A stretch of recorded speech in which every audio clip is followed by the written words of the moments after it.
What's up everybody, welcome back to Nintendo Land, and welcome back to part 18 of details you missed and funny moments within Splatoon 3. Yes, we are on part 17 already. It has been a fun journey, but all fun journeys must come to an end soon. As we have been covering so many details, and of course if there's new stages and new information coming out, we will continue the series, but right now it's looking like it's starting to come to an end. Just about 3 or 4 more episodes left and it could be over. So make sure you get your details and funny moments in before it's too late, because pretty soon we'll probably just do one huge video to end the series off. But thank you so much for those of you that's been supporting the series and keeping it going for as long as it has. You guys are amazing, and it's time to jump into the video.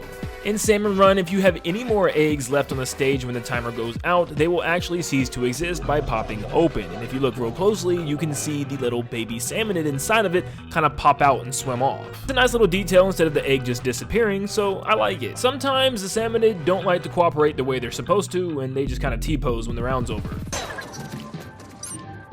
And sometimes it's not even the salmonid that you have to worry about not cooperating, it's your own teammates, because sometimes when they lag out, this can happen. It's like shooting shards of salmonid eggs or something all over the place. You just have to listen to this thing with sound, because the music and everything when they disappear is just too good.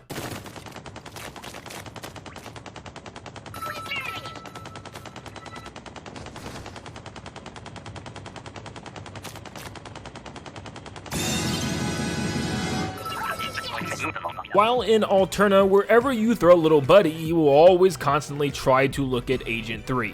Every single time. I guess the new captain is really captivating. I'm so sorry.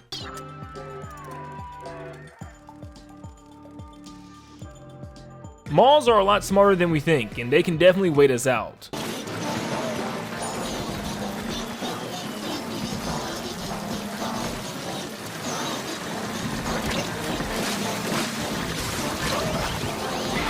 Sometimes Salmon Lids could actually be guardian angels and save you from death.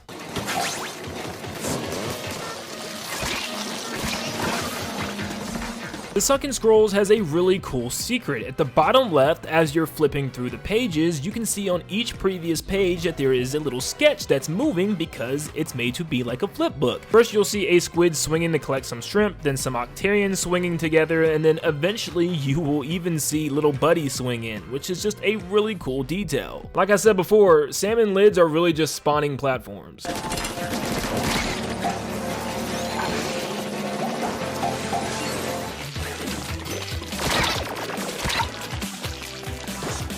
In Splatoon 1 and 2, to go to the final boss, you had little UFO kettles that would fly to the area where you need to fight DJ Octavio. What's really cool is you can still see these saucers spread throughout the early crater levels, which are the first 4 stages of the story mode, and you can see them spread throughout the area's background, which is a pretty neat detail.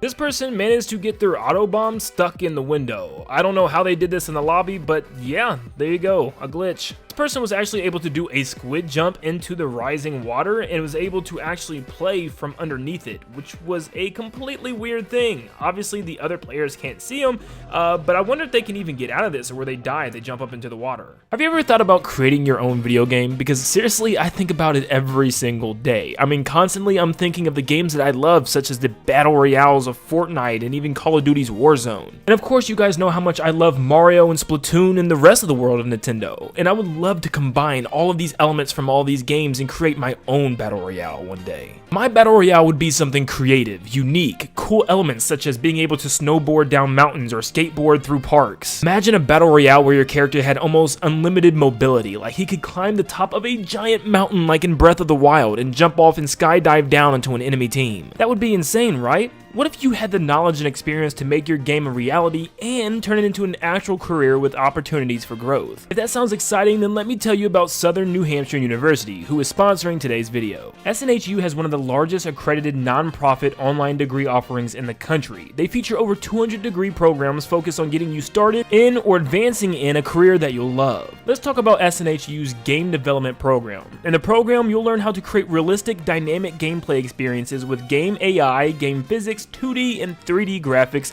and interface design. Also learn computer programming languages like C++, C#, and Java, and you'll learn 3D modeling and texturing with game art software. Courses are taught by industry experts who will teach you how to research, develop, and contribute to advances and trends within the field of game programming. Also, all of SNHU's programs are extremely flexible. There are no set class times, allowing you to work when and where you want. If you already have college credits, you don't have to start over. SNHU will let you transfer up to 90 credits towards your bachelor's degree and up to 12 credits towards your master's. So if you're ready to switch to a career you'll love, SNHU's game development program can help. Go to snhu.edu/Nintendoland to learn more, and it's also linked in my description down below. And big thanks to Southern New Hampshire University for sponsoring today's video. Page 18 of the Sunken Sea Scrolls, you will see 3 jellyfish and a band on the bottom right. And if you look closely, yeah, you'll actually find them within the game itself. Go to Maui Maui Resort, and what I like to do is go during recon because you can actually hear them play some music.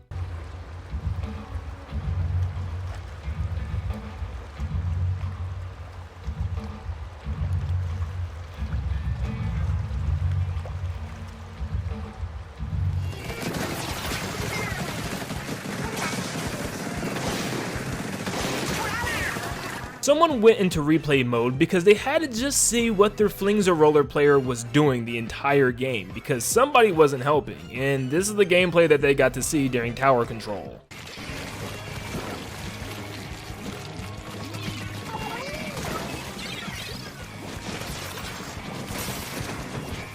Now this is a very obvious one, I'm sure, to a lot of people, but sometimes using A to throw the golden eggs in Salmon Run is a little difficult and awkward, so sometimes you might want to use your left hand and push L in order to throw the golden egg. Yeah, you don't have to use A, which is a nice little detail I wish I knew from the very beginning, because sometimes, you know, pushing L was a little bit easier for me. Look, I know you've seen it twice, but how about a third one? These salmon lids are lifesavers.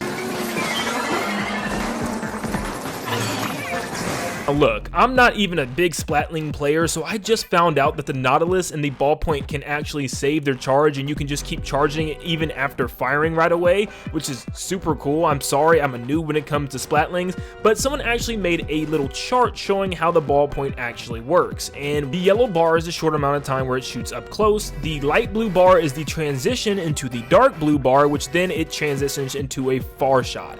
And you can kind of keep that gauge, you know, and it shows you kind of the bar and where that's at when you're charging. You can mess around with this and try it for yourself. Look, I knew the Nautilus had a charge hold underneath the ink, but I did not know that the Nautilus and the Ballpoint actually had these kind of recharges while it's already shooting. Yes, it uses ink, but it's just such a cool mechanic. Yeah, I didn't know about this. I'm a noob. And finally today I have a weird fact for you guys that's just really interesting and world building once again from Nintendo. So there's 2 weapons in the game, the Squeezer and the Flings or Roller, that are made by the same company. And it's even evident the way that they fire and work. For instance, the Squeezer, when held down, shoots real close, but when tap fired, it shoots a lot further. But the Flingza, the regular horizontal slash, is very short, where the vertical fling is actually super long. With both weapons being made by the same company, they both have the same type of function, a short range and a long range function, which is really cool, and you can see the logos on both weapons.